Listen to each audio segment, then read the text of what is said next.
Hey everybody, I want to talk about two things. I want to talk about number one, concealment and cover inside of a residence or a commercial environment, okay? The other thing I want to talk about is the theory of switching your handgun from a strong hand to a support hand to maximize the use of cover and or concealment. And I'll give you my theory on that, okay? But number one, inside these environments, it's a false sense of safety to think that this is cover. Conventional weapon rounds are going to go right through this drywall. They're going to go right through this wood with no problem, just like butter, okay? So it's just know that it's a false sense of security if you're considering that cover. It's not.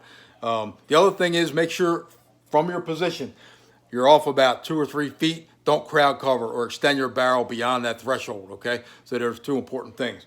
The other thing is, if I'm a right-handed shooter, okay, what I'm going to do, I'm going to go up, and this is a threat environment. I'm going to quickly demonstrate how I will cover that environment and or slice it and take little areas off at a time to check that environment from outside that threshold, okay? And then I'm going to switch over to the left hand, and we'll talk about that in a second. So I'm a right-handed shooter. This is a safe weapon. It's a training system, okay? I come up here, and I'm about 3 feet off of this doorway. I'm using my eyes to scan, and I'm maximizing the concealment as best I can, and I'm going to slice to clear that environment as best I can.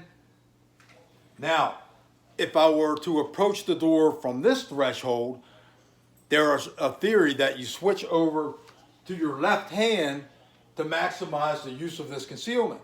I say stay strong hand dominant, okay? All you're going to have to do is tweak your body a little bit. So in this case, the same thing.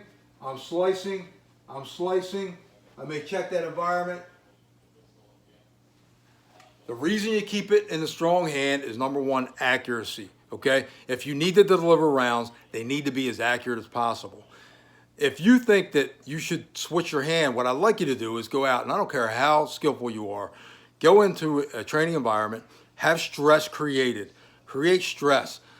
And then I want you to do an exigent magazine change. In particular, if rounds are fired at you, it's just not going to be smooth. The ergonomics of this weapon are going to be different. You're not getting as many rounds out of that barrel with that weapon system in a weak hand status, okay? So make sure, in my opinion, keep the weapon in your strong hand, because the truth is this is not cover. And any round you have to fire, you need it to be as accurate as possible. And if you need to do a magazine change, that means you're in big trouble. And you're going to need to be able to do it quickly and efficiently, okay? So, again, this is not cover. Keep that in mind.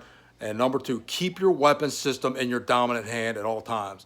Please visit our website, www.peaceorhavoc.com. Have a safe day.